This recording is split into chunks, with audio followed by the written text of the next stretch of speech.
Pit Stop. We have another amazing guest for you today. We have with us Miriam Rachel Freed, who is a business and creative leadership coach.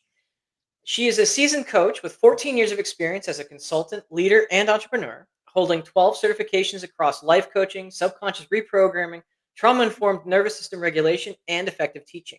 She guides creatives and entrepreneurs to unlearn fear, anxiety, perfectionism, and self sabotage, empowering them to build profitable and impactful businesses and lives that they love. Miriam, welcome to the show. Chris, thanks so much. I'm so excited to be here. Oh, and we're excited to have you here. Before we do dive into the nitty gritty and the good stuff, we do like to have an icebreaker on the show. And the question for you today is, which cartoon character do you resonate with the most and why? This is so fun. I have gone through multiple possible answers here. I'll name that as a kid growing up, I really enjoyed sketching Bugs Bunny. Like I could do it in 5 seconds, and I just thought it was really cool that I could do that. Um, but Superwoman kind of really, I love her. So that feels authentic, potentially like a Sailor Moon kind of energy. Could also be a vibe. There may be some Tasmanian devil that lives in me also. Maybe a little roadrunner in moments. So I'm answering as a conglomerate of different characters that all potentially speak to me. If you had to make me choose one, I'd most propel to Superwoman or the Little Mermaid or the Little Mermaid. Okay, now we're really getting yeah, fun question. Okay, no, I like that. I mean, I like that you take many different facets from different characters as well. I like that. Yeah, It's interesting. yeah. Okay, so Miriam, why don't you tell me what is procrastination to you? How do you define it, and what does it mean to you personally? Yeah. I think I want to answer it through the perspective of when I find myself and or my clients procrastinating the most.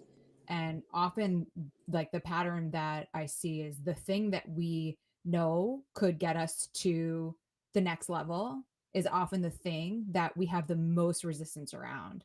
So procrastination to me is often the impact of like either unprocessed fear or the impact of this is a different direction or the impact of doing too much. Like if you're already capped and you add more to your plate, it can be like you can tell yourself internally that it's procrastination, but it may just be overwhelm. It may be that there's too much going on. So it's one of those two ends for me of either fear that we need to address and just take raw action with a big open heart, or it's like, hey, there's actually you're trying to do too much and we need to scale back so that you can prioritize what's most important to you. No, I like that for sure, and I mean, it certainly goes into that realm with the overwhelm, taking on too much. The people pleasing and the I like to call it "not my circus, not my monkey." Yeah. Um, so sometimes people take on things that really aren't theirs, so they're overwhelming because how can you know how to do something that's not technically yours to do? Yeah, I think too, like a lot of the people who I work with are multi passionate creatives. And so you have potentially like five moving projects at once, and you're juggling everything and trying to do everything at once. And it's just not really a sustainable model for living a day to day life. And then the internal is this like shame and beat up that can happen because you're like, why aren't I farther in this piece, or why aren't I prioritizing this thing? And you can tell yourself that you're putting it off, you can tell yourself that it's procrastination, but really what's happening is like what you're procrastinating is probably your own self-care and your own space to get some perspective, and that's vulnerable. So I think another edge of procrastination has to do with building that intimacy with yourself, that vulnerability with some pieces of you that maybe feel a little scary to tap into. Yeah. No, I like that, and we all know that there's no real silver bullet, so to speak. Yeah. But what would be your secret sauce for overcoming procrastination? Yeah, I'm really big on systems. So like I mean we're just past the new year now. So I can even start from that wide of a view. At the start of a year, I'm like, okay, what are the big things that I'm focusing on this year. And being realistic with myself of like, okay, am I trying to write a book and start a podcast and build this program and scale my revenue and right, like, which is where I had been. Like I have definitely entered that place before.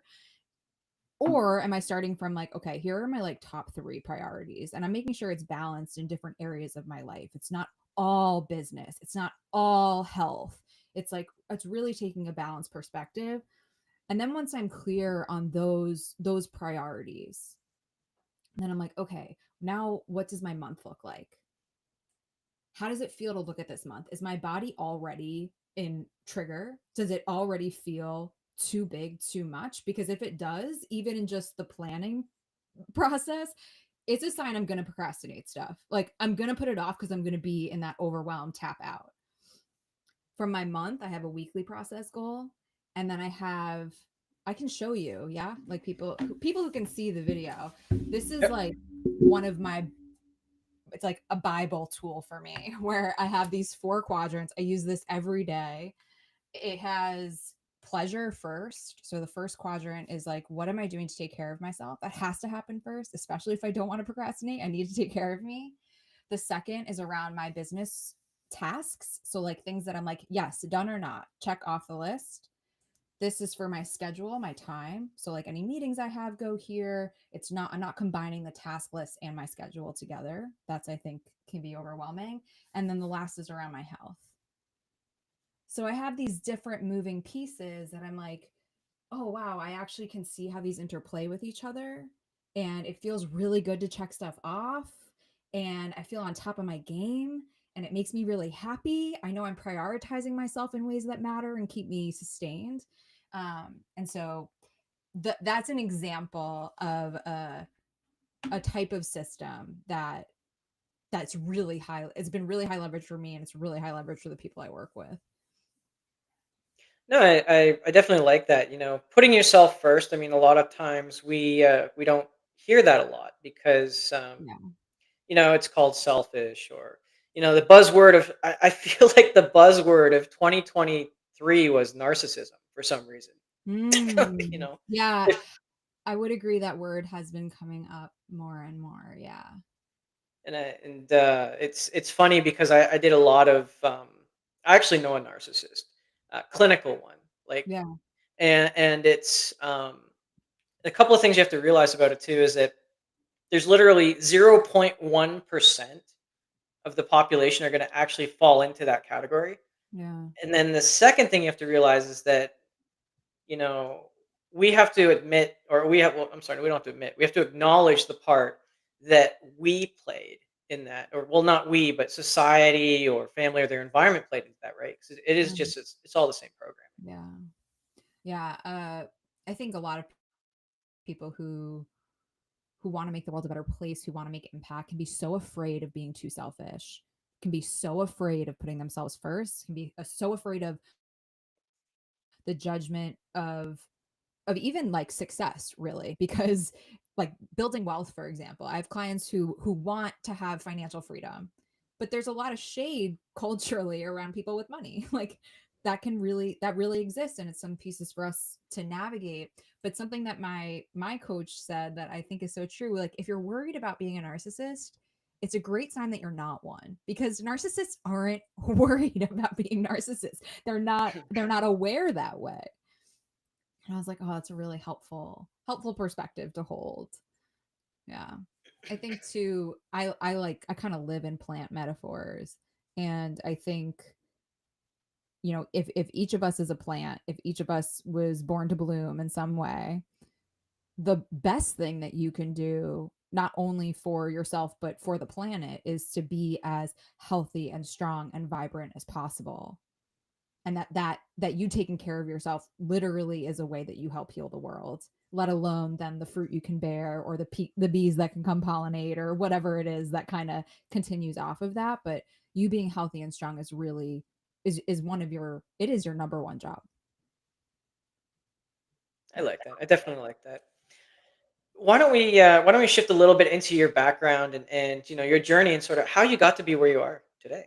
Yeah. So I really struggled in mental health as a teen, and I was not the type of quote unquote the type of person who that would necessarily be obvious. I was very involved in my school. I got most school spirited, senior class president, like, but I really felt something was I again I really struggled. And in that growth, I also started to become aware of things in the world that felt really messed up. Like, I'm like, why aren't we learning about, I didn't quite have the language for it then, so I'll offer the language I have now through my own journey. Like, why don't we have more people learning how to do things that actually help the planet?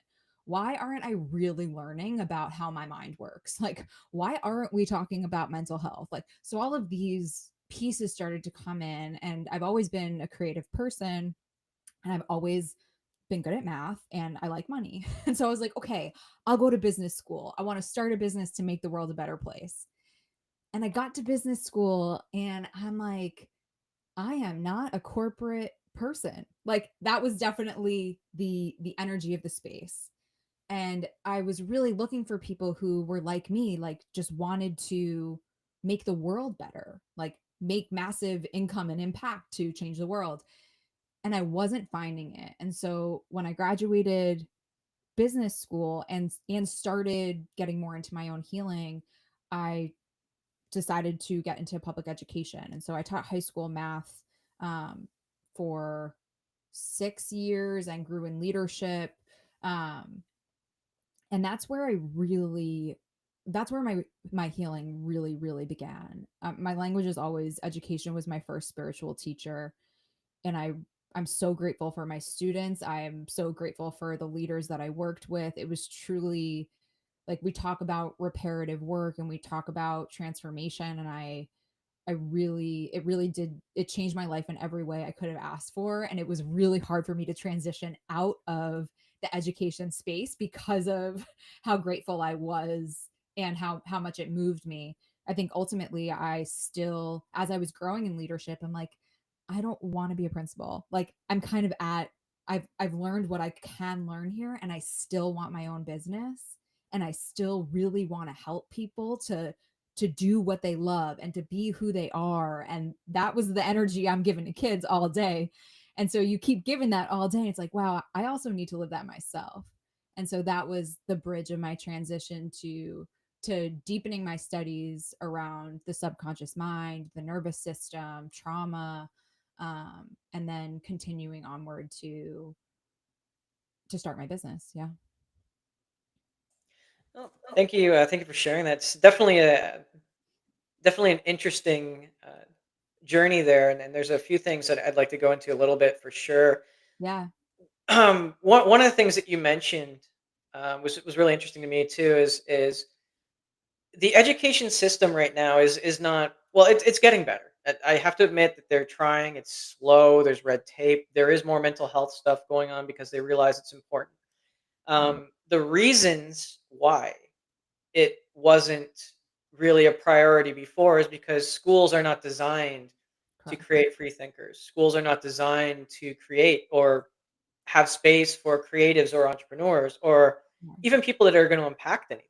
Correct. Schools are designed to get you to learn how to learn and also how to interact with people in a setting where you've got a set of rules and a set of expectations. That's all it is. Yeah. What that's going to evolve to in the future, I don't know. I'm Mm. hoping they put more emphasis on mental health because, well, even now I'm noticing in my own daughter's school, right? Yeah. In kindergarten, they start with the little faces, right? You know, oh, this is happy, this is Yeah. sad, this is angry. How Yep. are you feeling? And then I don't know. I don't know if you experienced the same thing, but after I think it was the personally when I was going through school, we didn't have any of that. Then when my daughter was going through school, after first grade, like at first grade, it's like they stopped. That's it. Yeah. And now they're kind of trying to rapidly bring it back, Yeah. but it's going to be a long process for sure. Um, was You must have had a lot of challenge. You said it was very challenging. Mm. I imagine that many of us can relate. What do you think was your biggest challenge, though? Yeah. I think my biggest challenge was loving myself. Like is the probably the cleanest way to sum that up. I don't know if the language is really self-aware. I I wasn't aware that I could I had the power to change how I thought about myself. I wasn't aware that like I was a lot heavier as a teen, and I hit a point in college where I just kind of dropped the weight. And I remember my cousin being like, "What happened? Like what did you do?" And I had no answer other than I started treating myself better. And I my house growing up was not, it looked good. So similar to the energy I was giving off, it looks good. Like you're checking all the boxes, but it was not good inside. Like it just was not. And so I was born in the Bronx, and then I moved to a county just north which was more affluent. And so I felt the difference of my privilege and my lifestyle. And so internally, I'm like, I should be so happy. I should be so grateful. I have nothing to complain about. Da, da, da, da, da. And I'm like, I'm not happy. So it was also permission. I think what was hard for me is also, and this again is like the intimacy and vulnerability within oneself, like admitting to myself what my true emotional experience was. Because if I couldn't admit it, if I couldn't name it, I definitely couldn't change it. And so for it took me until my late 20s, early 30s to even realize that I was depressed. Like I didn't even know that that was what was happening because it was just my normal. Yeah. No, and thanks for sharing. Um, that is something that's normal for a lot of people. Yeah. Again, just because, like you said, like we aren't, we don't focus too much on feelings, and then if we do, it's like, oh, I'm being a burden, or Yeah. oh, you're being a buzzkill, or Yeah. you don't um, you don't need, or you don't have a right to complain, and all this other things, and Yeah. we get that a lot. Um, we get I that a lot in the first world for sure. Um, I I think spent a lot of time in Central America, Latin America. You spent a lot of time in Southeast Asia. I imagine there's a lot of parallels to um, the ways of life and the way that people think, right? mm, And it's not about complaining. It's about, again, it's about gratitude, but it's also about, you have the right to, now my words are failing me. You have the right to expand and to grow to your utmost capacity, if that makes sense, right? yeah. Yeah. Um, but a lot of times we feel guilty. I deal with this myself every day. Um, Mm, you know, I know that there are people that, well, even in my own family, that compared to them, I'm like very, very like super on the other side of royalty or whatever, right? mm, But and it's hard, right? Because you do feel that guilt. mm. It's yeah, you're speaking to two places of guilt. It's like the guilt and shame around the negative stuff, right? Like saying what's hard, and then the guilt and shame around saying what's good. Like one of the spaces that I facilitate is for a group of women. One of my signature programs is called Clear Confident Dope as Fuck. Sorry, I cursed. And is my vibe. And in the calls we celebrate, we do public celebrations, and it takes a long time to build comfort to take up space in a positive way, right? Like because there's guilt and shame around that too.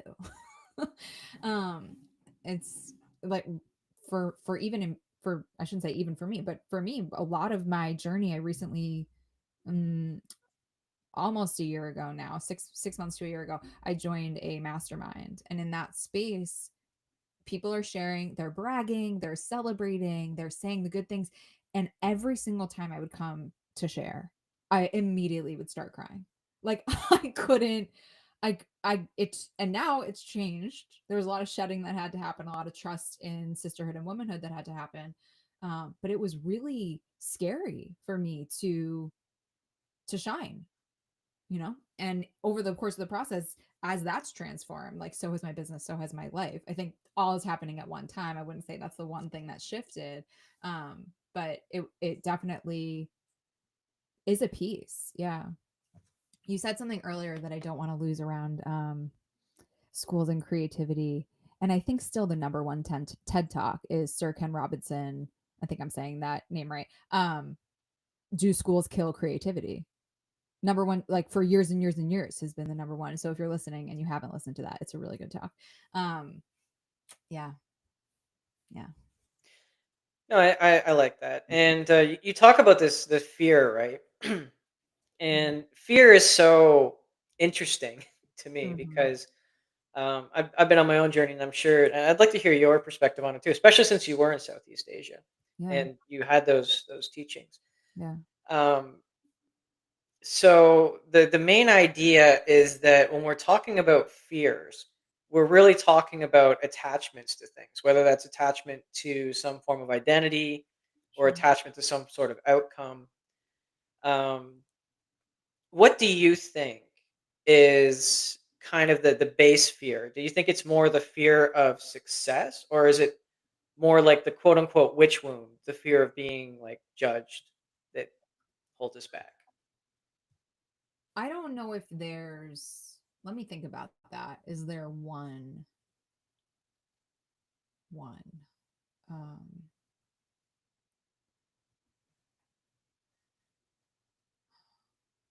I think the ultimate fear for people is dying without having done what they knew they could.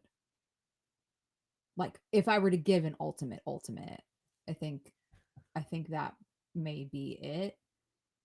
I think there's all of the fears that come from being able to die knowing that you did everything that you wanted, that you could. That's like it's like the web around that. Yeah. Well, there's also, I think, the fear of not making the right choice sometimes. Yeah. 100%. I think it's all yeah. I There's the fear of not making the right choice. There's the fear of judgment. There's the fear of public shaming. There's the fear of making a mistake. There's the fear of um like change. Like you may say something 5 years ago that now you've learned different and better and now you're saying something else and it's like, wait, am I still myself? Like, uh-oh, you know? Hmm. Yeah, I did all my mistakes before social media. Thank you. Yeah, right. Right. Um, yeah. Yeah, so I think it's like fear there's fear of the unlived life and then there's fear of living life fully and everything that connects to both of those things. Often we get so caught in the fear of like the fears that are like worst case scenario kind of fears. Mhm. Like we kind of stay in that place. I think the next level up is allowing yourself to hit the fears of what if it all worked out? Like can you allow yourself enough space to really imagine the best case scenario so that you can address some of the fears there? Because often we don't even realize what resistance we have. Like for my clients who are growing their businesses, it's like, oh, my schedule, like didn't realize that this was coming up. They want to get to like 20K months, 25K months, and they're not even realizing that like, oh my god, if I want to do that, it means my schedule is going to be too full. I won't have time for myself. I'm going to have more things to pay for, so it won't even be worth the extra. Like, there's all these stories going on that we don't even realize are there because we're so focused on like no one's going to sign up or like no one's going to want to invest with me, right? And it's like, okay, well, like what else is going on? Yeah. Actually, that runs into a pretty interesting question that I had, and I wonder what your perspective is. I know that there's two conflicting ideas right now that I have, right? So Yeah. the first one is that, universe all expansive. We're supposed to expand as much as we can within our capabilities and things like that. Yeah. Um, but there's also this idea of enough, right? So, we have those numbers in our head, but we also don't, like you said, we don't take into account, extra things or extra time. So, is that a helpful tool to sort of, first of all, put at enough and then analyze around, like, why is that enough? And then try to move those plans around, or how do you approach that? Can you give me an example? Right. So, as an example, I've coached people that dealt with guilt because their goal was to have 5 cars and a mansion. Yeah. And my comeback to that Yeah. is, okay, is that your enough? Because I've personally been in the situation. I didn't go down that road, but personally, I've been in the situation where I've had the goal, I've hit the goal, and then I just kept going Yeah. with complete disregard for anything else I had laid out. And then it just went beep. Yeah. Yeah. Yeah. I think what that speaks to for me is a few things. One is like allowing yourself, this is a learn it. I think there's no, it's not, I'm gonna say these things, and I'm also gonna name that sometimes you just have to learn some things, and like there's no amount of pre-planning that can like help you to not learn the lesson that you got to learn. So I'll name that. I think there is something to be said for pace, um, and just being conscious of is the, I'll use your language of enough, is the enough that I'm building for, like for the highest good of all and for the highest good of myself. Like, does it feel in alignment and deep integrity for me? Am I moving at a pace where I'm really checking in of like, is this the lasting impact I want to make for myself? Is this the lasting impact I want to make for the world? And I think that can kind of curb in a way some of the rush, some of the pressure, some of the urgency, some of the more, you're never full, never done, Donald Duck kind of like, Mhm. right? Um, yeah, I think that, yeah. And just talking about impacts for a second. I Mhm. know from my own perspective that I've had plans that I put off that Mhm. wanted to be make an impact. And one of the things about wanting to make an impact for many people too is sometimes they get really discouraged Yeah. because it depends on the level of impact that you want to make. And sometimes we decide to put things off because we see other people who have tried similar things and it's just not making the change. So I'm interested in your perspective. How do you approach something where, again, you want to make the impact, but realistically, the kind of impact that you're trying to make? I mean, if we're talking big things like like Greenpeace or like I don't know, UNICEF maybe. These are things that are multi-generational. Like, really, there's no way that, like, in your lifetime, sure, you can see some impact, but I think you have to define those impacts um, as smaller impacts. Is that correct, or would you still go with, oh, I'm going to change, this? I think there's a few different ways to think about it. The big word that comes to mind for me in that question is integrative. Like, I think that the impact is inherently a part of your business. So I'm thinking of a artist, client of mine right now, and she's really really passionate about ethical sourcing. Mm, And so then that gets to be a part of her content, that gets to be a part of her conversation. Also, in terms of pricing her art, it means that the art that she's asking people to invest in, or like that she's offering for people to invest in, is art that they would keep for life, right? It's not something that they get from TJ Maxx, Marshalls, and then when they change homes, they're like, I don't need it anymore. It's like a really intentional investment that's going to carry with you because it speaks to you, because it means something to you. So that to me is already creating an environmental impact just inherently in the core of how the business is run. There's other businesses that may not be as product based, right? So that may be like you're already allocating in your debt to income that like you have X percent that's perpetually going to some sort of donations. It could be having some freelance work that you're contributing to an organization that you really love. It could just be like you're amplifying other organizations that you're really passionate about. I think it can look really different for so many people. There is a reciprocal relationship that needs to, like, it needs to fuel you to give too. Otherwise it doesn't feel good, and it's kind of like the energy isn't clean. So clean energy around it is really important. But there is a way for it to be already enmeshed in your way of doing business and how you approach business. The other edge I'd offer for bigger things, like, wow, like, I my big dream is to create, like, I think about this all the time. It's not top of my list, but it will come as it comes. Like, how do I really transform garbage?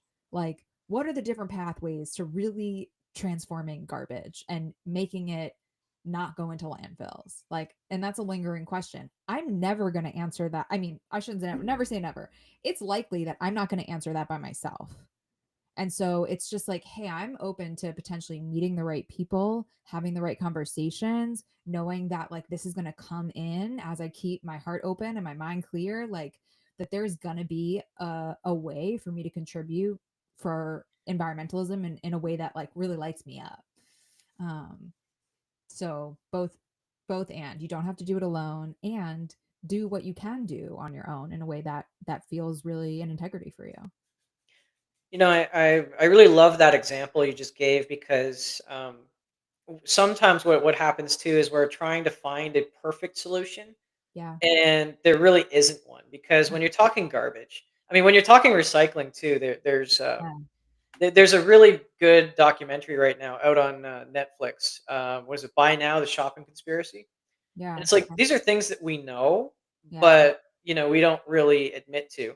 So I mean, one of the things that you can look at too is if you want to change garbage in itself, right? We just start small, and we do the ripple effect, because those ripples can be huge. Yeah. But I mean, like, I just in my head right now, I did like ten things. I'm sure you've done it too, right? Like, what do we do with garbage? Oh, well, we can use it to power something, right? Well, okay, Mhm. you're still, because the landfills are just burning it anyway, right? So we could do that, but oh, but you're still kind of polluting. Okay, we could, recycle. Mhm. Ah, recycling. Again, that's too big a topic to get into on this show, but Yeah, recycling is yeah. not what people think it is either. 100%. Um, so, Yeah. yeah, it's interesting. That's a clean word for it. Yeah. Generous word. Yeah. It is so infinite. Like, it could be just how you, like, I grocery shop with my reusable bags, like my cloth bags. And so I'll share that. Right. So it's like these small little things that you can do that just represent who you are, what you care about. Like, that to me is impact. You being who you are and doing your best and sharing yourself, like, that has impact. Yeah. What would you say is the No, I have an interesting question for you, and I Okay. love this question because it's going to give the listener some insight too. Mm, What is the thing that you have done in your life that you mm, thought would have no impact at all, but actually had a very big impact? mm.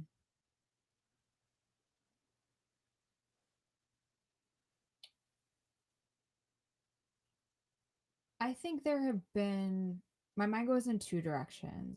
One is I think that there have been really subtle moments of kindness or like positive feedback that I've offered in a way that just felt like obvious to me or just normal to me, that then I find out has like really meant something to somebody. Similar, I really love writing, and I often write cards that make my friends cry because I love them so much. And so like that's just me being myself. Like, I'm just putting my heart out here. And so I think that like words and energy, you may not think have big impact, but they do. I think the where else my brain went was one of the things that was scariest for me to do at the time that I knew needed to be done that I wanted to make an impact for was when I was teaching, and this was my last year teaching, and I was like, all right, I'm ready to lead differently. um I brought meditation into, so I was teaching in the South Bronx, students who had been repeating algebra 1 multiple years, like did not were not vibing math, right? Like it was not the energy. um and so I brought I called it the MVP, which stands for most valuable player, or my varying personality. And I was like, we need to check in with ourselves first before we're ready to learn something new. It also just helped give me a baseline of where they were at, and we would meditate in class. And this was like not common. Like maybe it's more common now, but honestly, I don't even really think so. I haven't seen high school math classes really doing this. And there was a day that the superintendent was visiting, and he was coming into my class because I'm really good at what I do.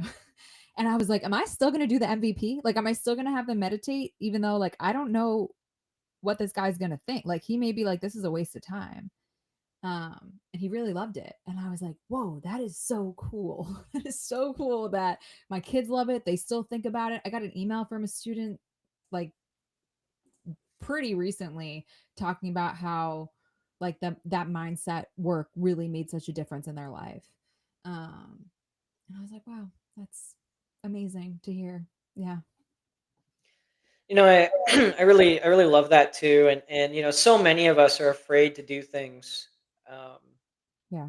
because of what people might think, or Yeah. because one of the things I get a lot of, actually, I don't know if you've experienced a similar, is when somebody's in a job, they're so worried about keeping that job that it prevents them from actually doing the job they were hired to do. 100%.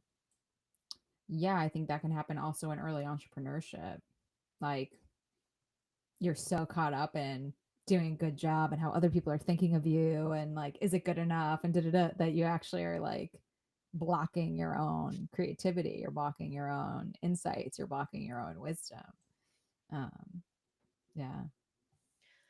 Actually, it's Mel Robbins actually has a book out. Uh, Dang it, it was just referenced today, about not to about how to move forward without thinking about what other people think.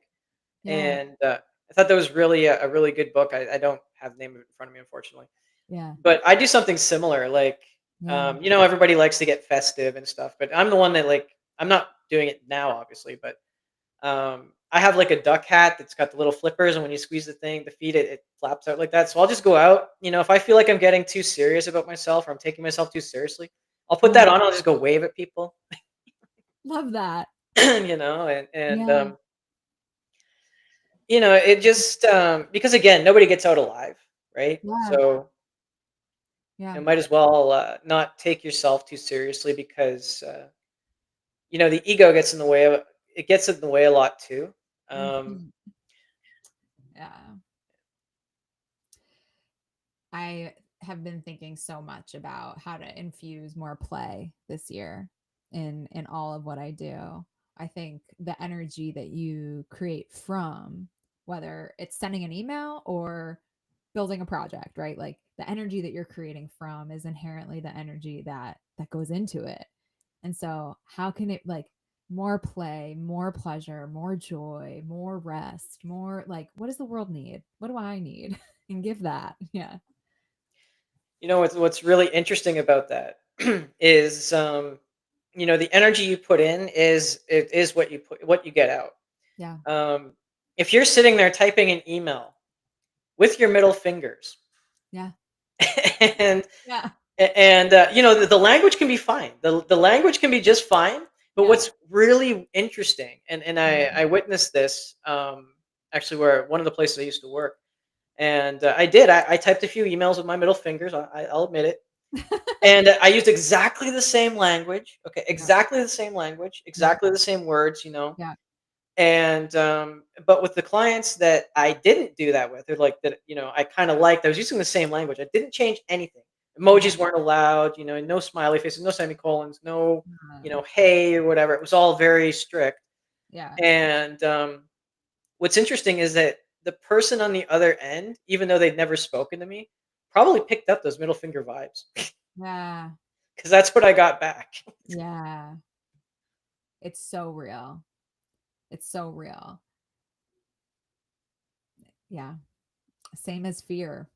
Like, if you're sharing stuff and you're afraid of rejection, if you're sharing stuff and you're like, I don't think anyone's going to actually want it, but like, I'm going to put it out there anyway. It's like, all right, well, don't be surprised when people don't come to you because you just got to like I let your heart be open.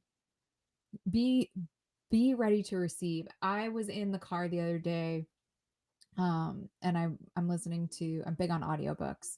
Um, and I was listening to this audiobook around, uh, it's around money, but a little bit, but more spiritual in a way that I've sort of heard but haven't heard. And one of the parts was talking to say out loud, I'm open to receive, or I'm ready to receive. And I'm in my car and I'm like, I'm ready to receive. And I'm like, oh, no, you're not. Your heart is closed right now. You are not ready to receive. You can say the words, but if you don't feel it in your body, like you're blocking yourself. And that was really great data for me. And I was like, all right, what is going on right now that I am closing myself off? Like, this is really really interesting.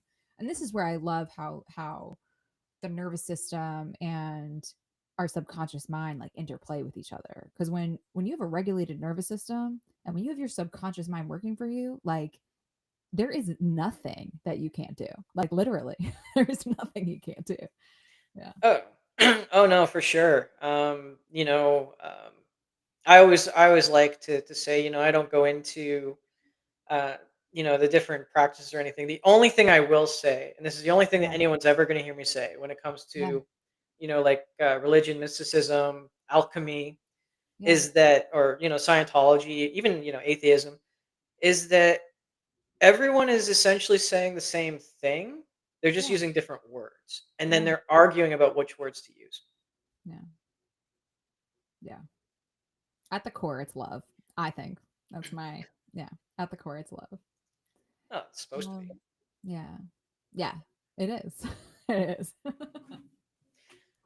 Yeah. Anyway, yeah, Miriam, this has been a great conversation. We are coming up pretty close to time here. Yeah. Is there anything that you feel I should have asked but didn't ask, or anything that we should have covered that we didn't cover today? Love that question. I don't think so. This was a really fun conversation. Well, thank you so much for being on the show. I guess I do have one last question before we go, just for our Yeah. listeners. How can people best reach out and get in touch with you in case they have questions or maybe want to work with you or learn more? Yeah, absolutely. My website, my Instagram, that's where I'm most active. Trying to get back on LinkedIn, is Miriam Rachel Freed, AEL in Rachel. So you can send me a message, you can drop me an email. There's a I have a couple freebies on my website if you want to get in. One of the things I'm putting out within the week is a walking meditation that's really more like a walking inspiration. So if you're like, hey, I'm enjoying listening to your voice and your energy, it's a really good one. So you can get that for free soon.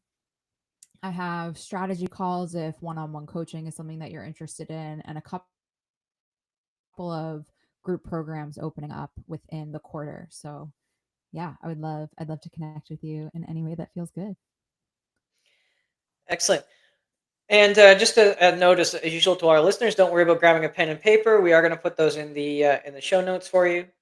And Awesome. once again, thank you for tuning in and listening. And just remember, if you can't find that motivation or inspiration for yourself today, maybe just try and go out and be that inspiration or motivation for someone else. And we'll see Mm, you again next time. thanks, Chris. Ah, there we go. Awesome.